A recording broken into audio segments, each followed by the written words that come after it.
নবীজি বলেছেন রমজান মুবারকে মাস আসার সঙ্গে সঙ্গে আল্লাহ রাব্বুল আলামিন তিনি জান্নাতের সমস্ত দরজাগুলি খুলে দেন আর জাহান্নামের সব দরজাগুলি আল্লাহ রাব্বুল আলামিন বন্ধ করে দেন। সুবহানাল্লাহ।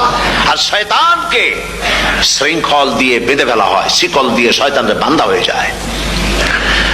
এই হাদিসটা যখনই শোনাই বিভিন্ন জায়গায় লোকেরা বিভিন্ন জায়গায় প্রশ্ন করে, হুজুর কোন তো যে শয়তানরে বাঁধতে হয়, কিন্তু রমজান মাস হতো লোকেরা মদ খায়, মিথ্যা কথা কয়, তাহলে শয়তান বান্ধা থাকলো কেমনে? আমি বলি দেখেন, এরও ব্যাখ্যা আছে। এর ব্যাখ্যা হলো এই, কোন কোন ঘড়ি আছে একবার চাবি দিলে 6 মাস চলে, আর একবার চাবি দিলে 2 বছর চলে, আবার চাবি দিলে লাইফ চলে যায়, এরকমের ঘড়িও আছে। কোন কোন মানুষের শয়তানে এমন চাবি দিছে যে চাবিতে 6 মাস চলে, কোনটায় 10 মাস চলে, কোনটায় বছর চলে।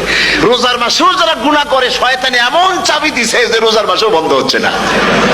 এরা শয়তানের খপ্পরে পড়ে গেছে। আল্লাহ এই চাবি থেকে মুসলমানদেরকে হেফাজত করুন বলি আমিন। জোরে বলেন আমিন।